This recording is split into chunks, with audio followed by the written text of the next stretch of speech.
Chaos in Zandvoort. We'll give you everything that happened in the dramatic Dutch Grand Prix over the weekend, along with what it means for the title race in 2025. Deadline day over. We'll go over the deals of note and whose title hopes got just a little bit higher in world football. And finally, as we get back to business here, a feel-good story from the world of baseball as the Intercity Baseball Tournament begins in Japan. All this and more on this week's edition of the International Sports Reports.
The music is playing. We got two people on this call again. You're here to talk sports with us. Thank you so much for tuning back into the International Sports Report. We back.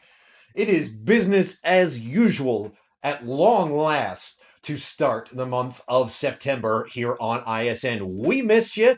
And we missed each other. We've talked fairly often on Snapchat, fortunately, throughout the summer, Matthew Giesecke, but at last we are here again to do that voodoo that we do so well. International Sports Report. It's happening again. Are you excited? Absolutely. Fill us in. So glad to be back. What have you been up to this summer? Well, this summer, not a whole lot been going on for me over the course of the summer, but shoot, I lost that hard. Oh, don't sweat it. Don't sweat it. I mean, the summer gets lost. It's a-okay. I mean, it happened like that. Yeah. You know? Yeah. To fill you in, we know this, but maybe you don't watching this. We had cataclysmic technical failure. I mentioned it briefly on last week's show, but when we last checked in with you watching at home, Florian Wirtz had just signed with Liverpool. That was 3 months ago. And transfer deadline day just happened last, let's say 2 nights ago now, at the time of taping this. And Alexander Isak has finally arrived in Merseyside after an ordeal, a saga, an apt word for it. It's just been a wild summer. And with that, what do you say we'll get into it here? Oh, I forgot to mention, I got to finish the story. So I was uploading that video, and then the screen just turns off. It just absolutely turns off. Computer's not turning back on again. I log back into YouTube. It says processing failed. And when I tried to restart it with the computer that I'm currently working on and putting the old hard drive in a little enclosure, the file has been irreparably corrupted, and that episode is officially lost. So it is what it is, but this is what we're doing here today. Now we get into the top stories, and we're going to lead with Deadline Day. First off, a Premier League record, £130 million to at long last bring Alexander Isak into the fold for Arne Slot's men. MG, the question I have for you is the concern of character in light of the way this move was forced a question that Liverpool fans and ownership should have in the back of their minds? I think it's something that should not be out of the conversation. Yeah. My own Foxes went through something rather similar with Wesley Fofana, where we had he forced a move to us, had a great season and about a month more, and then immediately forced a move to Chelsea. So I mean, these are people. These are largely young people, I largely was gonna young, say, dumb people. age is the question. Age is the big Yes, number there of note here. If we're yes, talking Isak being 25, but yes, yeah. So I don't know. I think you're right. We have to pay attention to it. But I mean, as far as what happens on the pitch, I mean, he's absolutely yeah. lethal. No, with the No, club of Liverpool's stature, I mean, you feel like that's less of a concern. no, certainly not. And I've seen people online worry that like when Real Madrid comes a calling, he's going to pull Sure, something different. sure. But it's hard to say. I think that we're just going to have to let this thing play out. I mean, Yeah, now the real pressing question that would have a more interesting answer to it is that did this money actually need to get spent? And for me, the answer is no, considering the season that Ugo Ekitike is already having in the yeah. Prem. He's lethal, he's dangerous, and now with Isak in the fold, this Liverpool team is looking inevitable. For lack of a better word, yeah. It's They'll be very, very, very tough to beat, no doubt. Even with the suspect look of this defense, and that also cannot be argued, that Virgil van No. Dijk is always bringing his usual quality, but Ibrahima Kanate, Joe Gomez, lots of question marks on this back line. Yeah. Milos Kirkic excluded because he's been phenomenal to start the year. But with Mark Gahey, a £30 million transfer agreed between Liverpool and Crystal Palace. And then at the 11th hour, Crystal Palace manager pulls the move. Does this signal, in your view, a January move? Like, does it make it a Ooh. given? With the I mean, talking of character, the damage that this causes between captain and club. I mean, this was Yeah. striking to me when this news broke mid afternoon here on the East Coast Monday. And I don't know. Does this mean that Gay's just pushing back the inevitable 6 months, or I mean, is this move permanently squashed? At least for this season, anyway. Hard to say. I expect summer. I would expect something in the summer, Yeah, personally. realistically. Okay. Yeah, I think that's where some others are landing. I'm gonna be optimistic. I will hold up my bias here, but I'm gonna be optimistic and say January, but we'll be checking back in on this situation then. Some other deals of note, probably the biggest one, in my opinion, that wasn't Isak finally getting the move over the line. Gianluigi Donnarumma is now Man Yes. City's goalkeeper coming over Yes. from Champions League champions PSG. And I have nothing beyond that fact for you aside from a rather large number that is incidental. This boggles the mind a little bit from PSG. I'm not gonna lie. I mean, I assume that they just saw Yeah. the oil money and said, okay, I can't argue with that. Take our number one goalkeeper. Yeah, it's moving. Goalie is such an interesting position. Yeah, Because no other, you would never move a star striker or a top defender right after a title. yeah, exactly. But a goalkeeper? But keepers, yeah. And goalies are weird. Goalies are strange people. Well, you're right about We love that. them. We love them. They're strange people, and they're streaky. So maybe PSG saw something in the locker room or on the training pitch that we did not, and they decided it was best to part ways now. I Maybe. suppose. I mean, again, where this just had us. Perhaps you watching this too. It just had us scratching our heads at the end of the day, Yeah, and I'm grasping at straws to rationalize. it doesn't make any sense at all. Um, Now on a salary of 12.73 million euros with Manchester PSG could City. afford that easily. I know I don't know. I guess this means that Pep has soured on his situation. Obviously, they let Ederson go, um, Right. but what was wrong there? Why did they let him go? Yeah. What Is the was real going question. on? Yeah, and these are questions that more than likely we're not going to know the answer to. But there it is. The probably aside from Isak, biggest day of the Premier League transfer deadline day. Some other deals of note: Tell coming to Spurs, Piero Hincapi, Arsenal getting their man as the Gunners continue to bolster their lineup. I thought this was a big one. Kasper Dolberg of RSC Anderlecht making his veteran return to AFC Ajax. And considering that this squad is having some real trouble scoring to start this year under new coach John Heidegger, Yeah.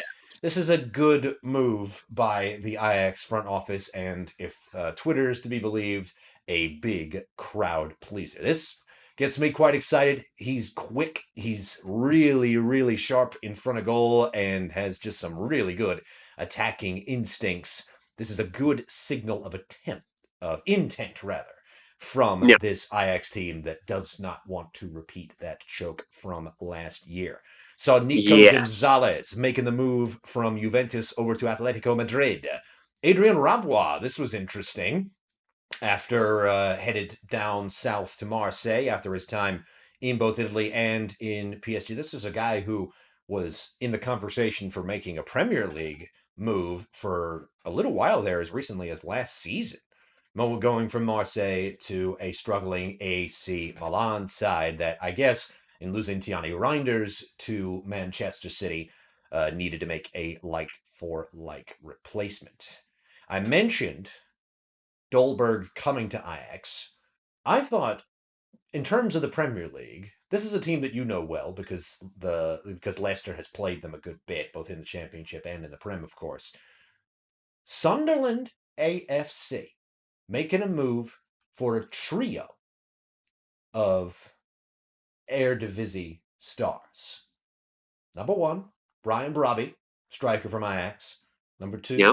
Bertrand Traore, right winger from Ajax, and then bringing in Getralda from Leipzig, who is a Dutch right back coming out of the Bundesliga who has starred for PSV Eindhoven in the past. Yeah. Three positions of need, all from a similar spot on the globe. Do you like these moves for Sunderland? It's very ambitious for sure. A lot of And money to be they're spent. all it's a lot of talent. Oh yeah. I don't know why you'd go for two of Ajax's front line, but I'm not the one making these decisions. No, But and it's very ambitious, and it certainly shows intent from Sunderland. yeah, aside from the money, I mean I wouldn't exactly call it low risk, but I mean it's medium risk, high reward. I think is the Yeah, idea. Brian Brobby with a phenomenal 2023, despite a miserable season for Ajax, or rather 2024, excuse me, uh, scoring upwards of 50 goals in the Eredivisie. Just a wicked, wicked number, and just completely dried up last season for Ajax, and has yeah, not played a match for them at all. And then Traore was the one that flummoxed me a little bit because he was quite lethal down that right wing. But there are people that can take his place on the Ajax bench right now, and we're just going to have to see how Heidinga handles things. Those are your deals of note for transfer deadline day. And I did want to make sure I mentioned Gay because even though he didn't leave, it was probably the craziest moment of the deadline entirely. Now, absolutely. we're going we're going to talk about Zandvoort. We are. I know I mentioned it in the open, but we're going to save Zandvoort for its own dedicated section of this video. If you want to skip to it, you can find the heading down on the right little indicator underneath the video here. So skip to the racing there if you want to skip it. But before we get into the nitty gritty here, did want to give you a feel good story from the Intercity Baseball Tournament getting underway in Japan last week. This is always a really cool event, and it's a proving ground for a lot of amateur ball players that can make their presence known and really cement themselves as stars from their region. You know, this has been going on since baseball has been a thing in Japan. I mean, since Korea was a Japanese colony, this thing has been going on. So this is a very, very old event. Fun stuff. But Mainichi Shimbun reporting that the equipment that the teams are using throughout the entire tournament is going to be collected and donated to baseball programs in Cuba to help grow the game. That's so great. It's such a good gesture. It makes this is why we do what we do. Like that's the country that has it completely figured out when it comes to baseball. This kind of thing makes me so happy. And with MLB being what it is, I mean, it's coming from a Phillies and Cubs fan who have it pretty good right now. It's pretty good. When we look at the grand scheme of things, it's getting kind of stale. We could be looking at the end of or rather the beginning of another work stoppage in the off season, and big market teams are more of a problem than ever. When you look over in Japan and in Korea and in Taiwan, and maybe in a future life cycle of this channel, we can dive into Caribbean ball, especially in the winter. Oh yeah, very fun. That'd be very fun. This is where the game of the world is alive and well. So I wanted to make sure that you knew about it. Intercity Ball tournament happening right now, and you can catch some highlights, I believe, on YouTube. If I find some good ones, I will leave them in the description. But without much further ado, you caught the update last week. Let's get into how the games of the week played out for the week of August the 26th, 2025. Starting in the Premier League, Dom Szoboszlai's free kick goal is the difference in a very ugly game. 1-0 the final between the Gunners and the Reds. In Eredivisie, the Nijmegen has stumbled. The answer to that question was no, they couldn't quite keep it up. Against a surprisingly good Fortuna Sittard team. It was a very fun game this. I'm going to leave the highlights down in the description. The winner came late in minute 94, courtesy of Paul Gladden. Sittard wins 3-2. In Serie A, Flying Dutchman Denzel Dumfries scores for Inter, but the squad remains snake-bitten. Udinese pulling off a 2-1 upset, thanks to goals from Arthur Atta and a converted PK from Kenan Davis. In Bundesliga action, Bayern's offense is comfortable. Bayern's defense, not so much. As a weekend stroll turns a little nervy against Augsburg, Mert Kommer and Kristarian Jaric puncture the Munich line, but the champs survive 3-2. And then the weekend series across the baseball leagues in Asia. Giants take game 1 against the Tigers last weekend. 2 8-inning bombs from Shota Morishita and Teraki Sato. Not enough to knock the Giants off in game 1. They win it 4-3. Haruto Takahashi spins a gem in game 2, though, to eke out a 3-2 triumph for the home faithful at Koshen to even the series. And then the Giants led 3-1 in Game 3 going into the 8th, but a 4-run frame from the Tigers turns the game on its head, and Suguru Iwazaki slams the door on a 5-4 triumph as the lead continues to grow in Central League.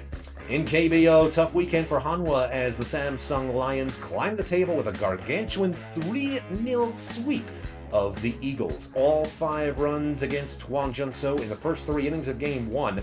Samsung wins that one 5-3. A 7-inning gem for Ariel Jurado, who continues to pitch to a goose egg ERA, by the way, in September of the KBO season, propelling the Lions to a 3-0 win in Game 2. And more early scoring for the Lions against Kim Ki-jung in Game 3 wraps up another 5-3 win. The Eagles got their frustration out, though. At time of taping, they beat the Kia Tigers 21-3 last night. And then finally in the CBPL, the Hawks dominate Game 1, 10-5 over the Monkeys, all but one player nabbing a hit for TSG in Game 1. Monkeys answering with a 4 spot in the second inning of Game 2, and that was all they needed. Good production for the bottom of the order in this one. 5 hits between the 6, 7, and 8 hitters. Rakuten survives 4-3. Then in Game 3, Lee Lin dominated. It's what MVP hitters do at the end of the day. Lee goes 4 for 5 with a homer and an extra inning knock in the 12th to win a 7-6 thriller. Which brings us to the look of the standings as of right now. Beginning in Japan, it is Hanshin in front by an ever-growing margin. Giants and Baystars wrapping up those final playoff positions, with the Carp knocking on the door of the Baystars. We're going to have to watch that series very closely. In Pacific League, Hawks lead by just a game on Big Boss's Nippon Ham Fighters, who find themselves in second place with a comfortable 9 1/2 game lead over the Oryx Buffaloes. Eagles, Lions, and Marines are wrapping things up in Pod League. In the KBO, the LG Twins remain up front. 5.5 for the Eagles, though, as they did not lose any ground despite a tough weekend for them. Landers, Lions, Giants, Wiz, and Dinos separated by fingernails and vinegar is what I'm going to go with. It's just an absolutely insane split here in this table, or I suppose lack thereof.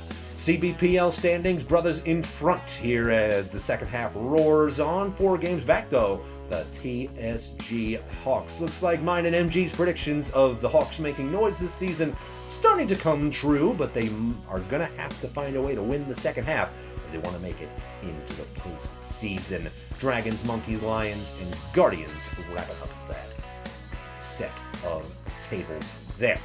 Going into our football tables, Liverpool finding their way to the top of the table by 2 points on the Blues of Chelsea after Liverpool beats Arsenal. They're now 3 points ahead of Arsenal and Spurs in 3 and 4. Relegation zone, Fulham, Aston Villa, and Wolverhampton Wanderers struggling to find their footing. In Serie A, Napoli up front on Juventus by just goal difference alone. Nothing actually separating those two teams at all. Cremosa and AS Roma wrapping up your top 4 in the Serie A. Bundesliga. Not too many surprises here in this table, as it does seem to be pretty chalky, and it is early doors as well, with just 2 matches played so far. But it is notable to mention only 1 point for Erik ten Hag's Bayer Leverkusen men. We'll get to them here imminently. Now the look of the Eredivisie table. Feyenoord Rotterdam in front.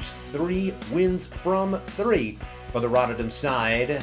Nijmegen falls to second place despite a very, very good goal difference. Utrecht, Eindhoven, and Ajax down into 5th to start the Eredivisie campaign. And then finally, the F1 standings after the Dutch Grand Prix.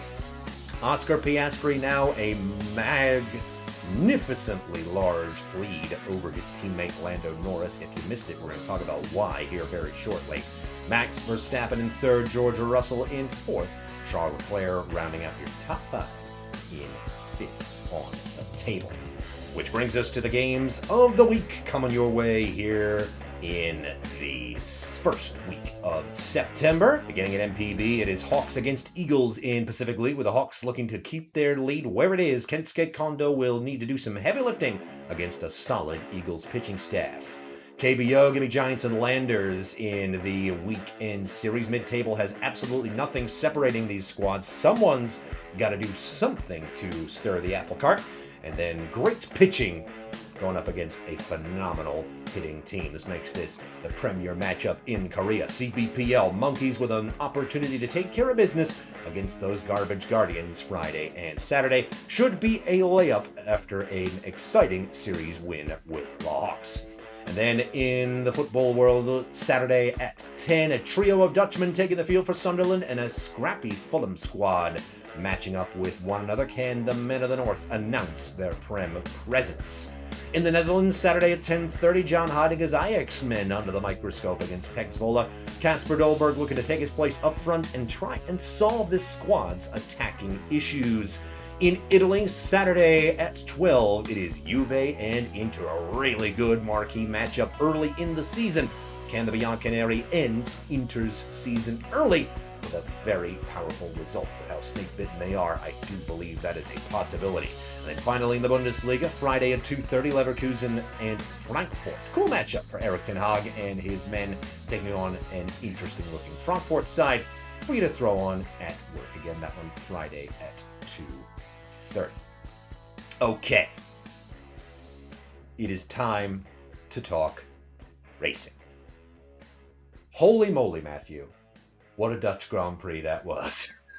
You can say that again. And no bones about it. 3 retirements, if you missed it, 2 Ferraris, and Lando Norris with absolutely catastrophic oil failure on, what was it, the last 5 laps of the race? Yeah, right at the end. Just the most possible painful way to lose that race for poor young Norris. And he had such a great drive, and he's had his stumbles this season, but it's been nothing short of phenomenal up to this point, this race. And ultimately, the question that we have on our minds here, maybe you do at home, is the title race over? I think it very likely is. Strictly speaking, no. Mathematically? Strictly speaking, no. It's mathematically no. No. But psychologically and practically? Yeah. I think you and I are in agreement on this. I think this might have been the killing blow to Norris this season. And short of racing on the Nürburgring and letting his beautiful Australian face get burned up, I think Oscar Piastri is probably going to take this drivers' championship in 2025. I mean, very likely. The gap is somewhere in the neighborhood of about 34 points. 34 points is what we're dealing with right now, with 9 races to go. It's a lot of ground to make up. And even if he just books it, even if he wins out, Oscar's going to be scoring enough points where I don't think the needle's going to move at the end of the day. And there's some tracks coming up here that Oscar is going to be terrific on. That's not to say he won't have some catastrophic engine failure of his own, but sure. Monza coming up here. Yeah. Azerbaijan at Baku. Yeah, Baku is going to be a fun one. And Singapore as well. A triple whammy of just really taxing, dangerous courses that require the most out of you. Yeah. And here's my problem with Lando. He's a great driver. He has such raw talent. But we've spoken about this on the show before. And let us know in the comments if you agree with us on this. When you put him under pressure, probably 8 times out of 10, he's going to fold. And you can't say that about Oscar Piastri. And that's that's what separates world champions from the rest. Oscar's got it. Lando doesn't. Let's start calling it like it is here. I saw a statistic today. He's currently tied with Max Verstappen for second in consecutive races finished.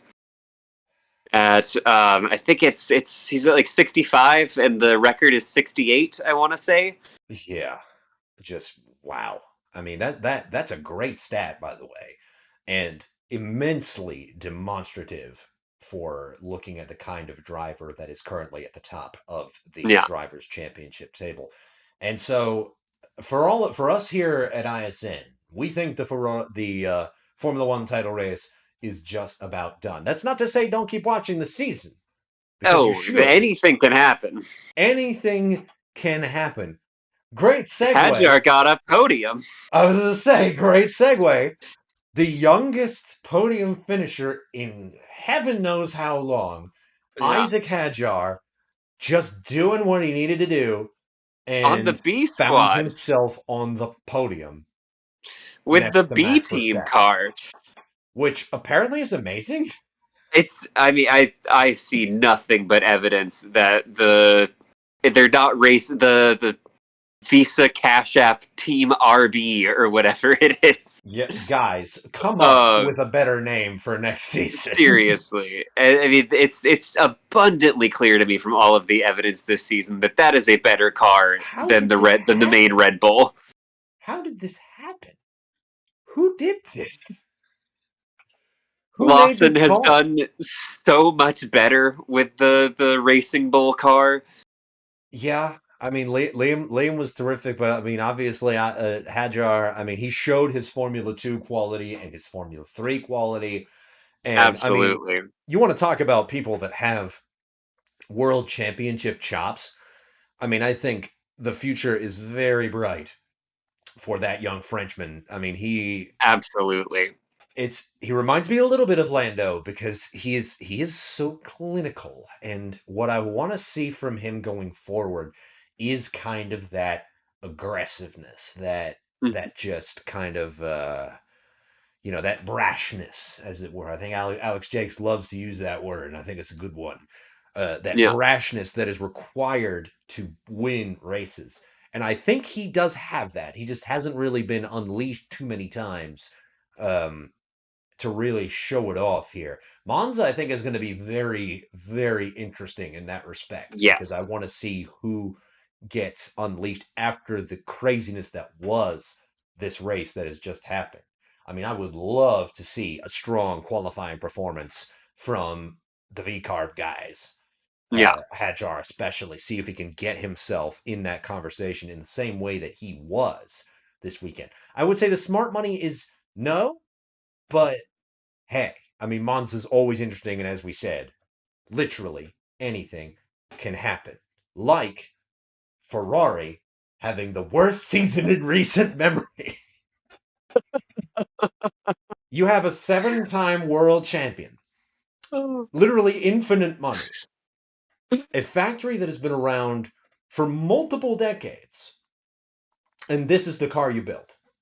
And no one else to blame. No one else to blame. I mean, again, we find ourselves, I feel like we've asked ourselves this all season long, but here we are again. What How are they much is doing? car? How much is strategy? Yeah. Both are equal. Both are equally terrible, but which is worse? It boggles the mind how things could be so bad at Ferrari. Yeah, I mean, listen, they've gone through dark periods of their history, but Yeah. with all these resources and the two talented guys that they have driving these cars, that Very talented. yeah, Leclerc is excellent. yeah, Hamilton is Hamilton. Hamilton's Hamilton. I mean, yes, Leclerc has minimal trophies to show for his excellent career that he's had. But I mean, these guys are terrific. I think I have no issue absolving them from the struggles that are currently happening No. here. This again, I think, is a question of culture at Ferrari, and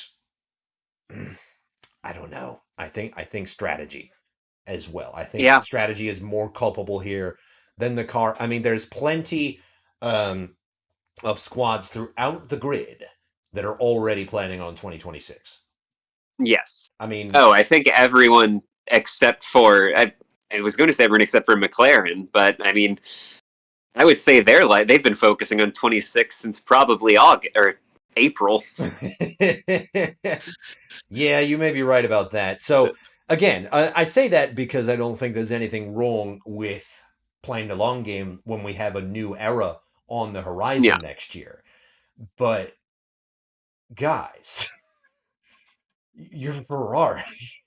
Yeah. How did this happen? I mean, you have to do the soul work to try to, when it's all to play for here, and it is in the new era. I mean, even McLaren is dominating this year. They are not going to dominate next year.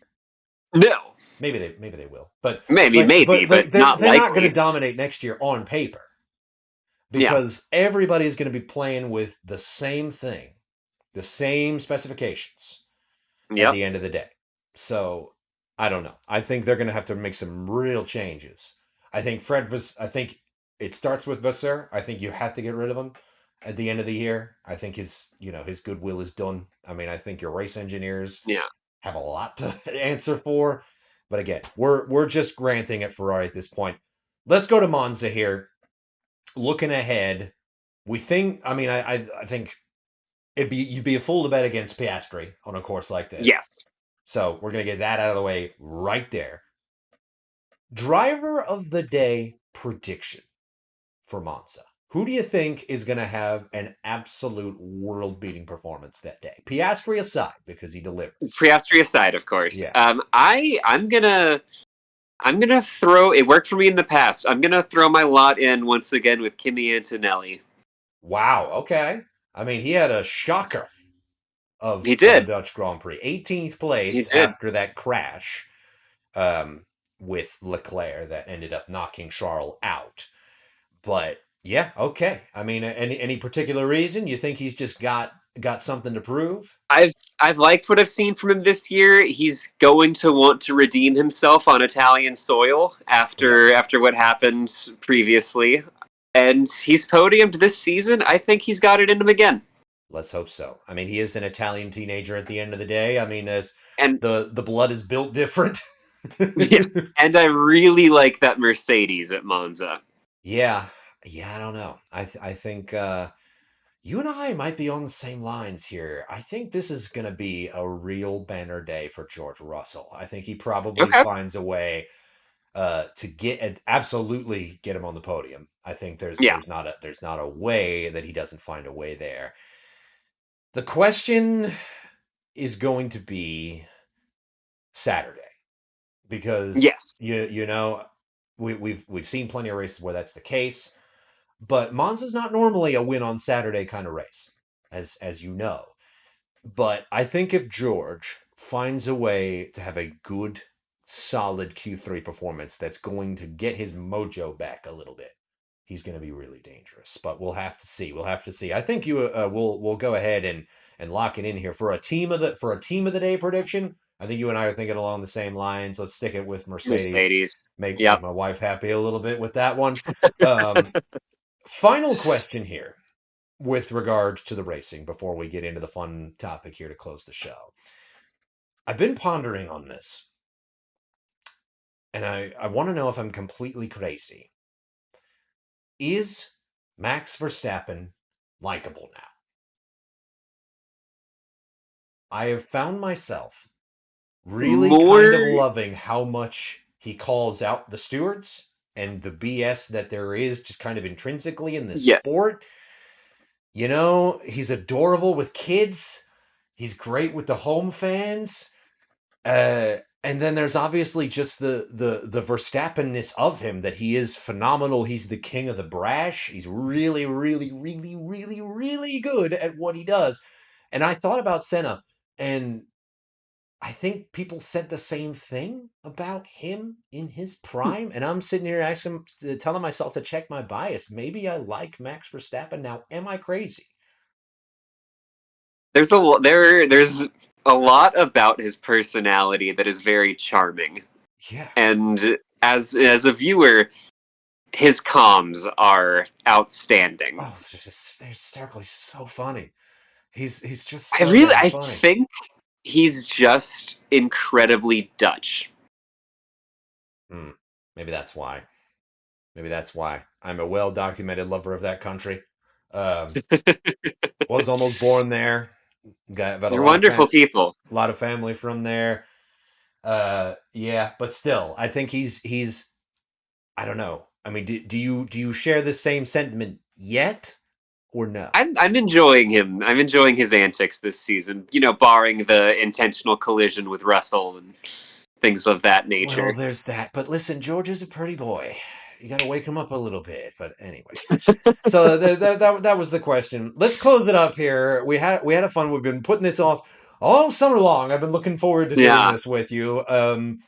Let's talk about music. We're going to talk about music in baseball. The question at hand is: did you do some homework in the interval? I did some homework in the interim. Yes, I did. Let's leave with what you've got on your notes here, man. So tell us what songs jumped out to you. We Love Marines is still just... It's outstanding. It is everything I want in a baseball theme song. For context viewers, we discussed that in the Lost episode in mid-June. That was the last one, wasn't it? So MG's Marines fandom is brand new, and he's kind of debuting that in this episode now. So I am soft launching myself as a Marines fan now. We It's love pretty great. Marines. We are It's a great terrible. song. We love Marines. All right. Um, Fantastic. All right, what else you got? I saw it in your notes as well. The African Symphony, Ooh. tremendous.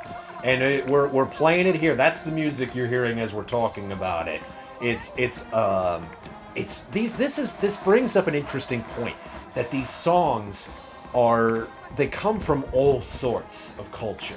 I mean, this is an old song like from the 70s, written by Yeah, an it's American composer old. Yeah, that has been co-opted for high school baseball and then by extension into pro baseball in Japan. It's phenomenal. It's a great song. I love it.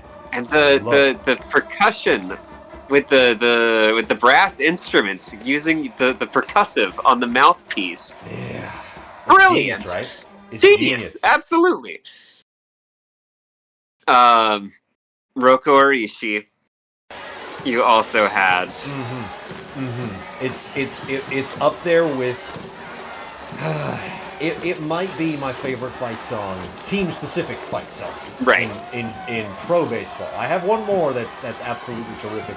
It's a college fight song. I'm gonna get to that here shortly, but Roko Orishi, it's the metal lyrics for me with Roko Orishi. I mean they all have that. They all have those lyrics, but they're particularly beautiful in my opinion. Just striking stuff. Reminds me of an Eiji Yoshikawa novel. It's just so epic. So I'm glad you share my appreciation for it. Absolutely. But all right. Keep running down the list. This is a good list developing so far. I don't have my notes. Those are the ones I remembered. Okay. All right. We'll hit it again. We'll hit it again. Third time's the charm on this. We'll save it. We'll save part 2 for next week. But all right. We're gonna play the 3 that I have left on my list. Yes, please. This is the Combat March. Here's another old one, a 50s TV show from the U.S. about the Second World War of all things. Makes one of the best fight songs that exist. This is used as a fight song for Waseda University. As well as a couple of pro players across of NPB. So love a bit of this is just bouncy and there's just an electricity to it when you think about these guys striding into the box listening to this music. But in my opinion, this was phenomenal. I found this song earlier on this year because it played in Ace of the Diamond, which is a great show if you haven't seen it, viewers, and MG, which I know you haven't seen it. Go watch Ace of the Diamond. Sequel series coming out in 2026, but it first played there, and I have been listening to it as a great workout music ever since. But the best part about it, I told this story on this show. I met a very, very cool older fella who works at Tokei Printing, salaryman based in the U.S. When we were talking about the Japanese game, just kind of having just a really terrific conversation that's really bridges the gap, as it were, between MPB and MLB. I mean, I think he was happy that I had such a fondness for the Japanese game. But when I showed him my fight song playlist, when he saw Dash KO on there, play that track, by the way. When he saw this song on there, his eyes just lit up. And it's phenomenal. I love how it sounds. You probably hear a little bit of some of the American songs that you know. There's a little bit of the charge music in there. You can tell it's been influenced by a lot of the old American baseball music. Yeah. But it just jacks you up. It's phenomenal. I love it.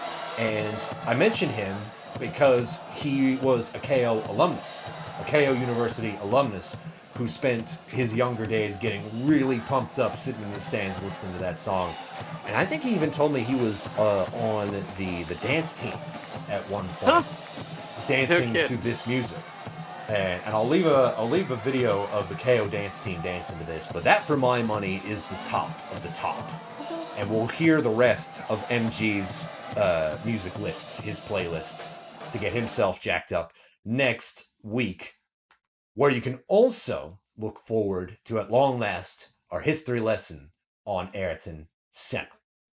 Put it off for a little bit, but now we're back in the saddle, and it will definitely be business as usual next week. We're going to look back at all the craziness of Monza, and then it's almost going to be time to be talking playoff races in baseball. Going to be a great show next week. We will see you then. But for now, please do like and share this video if you enjoyed it, and you know somebody who would enjoy it right along with you. And subscribe and hit the bell icon down below the video screen to be notified every single time we upload a new video. Exciting things on the horizon here for this channel now that we are back in business. Leave us a comment down below what your favorite fight song in your favorite sport is and who you're looking for to have a big season down the stretch in World Baseball. But for Matthew Giesecke, I've been Marshall Emmert. Thank you very much for watching our return episode here of the International Sports Report in September of 2025. We'll see you in the next one. But for now, that's the game.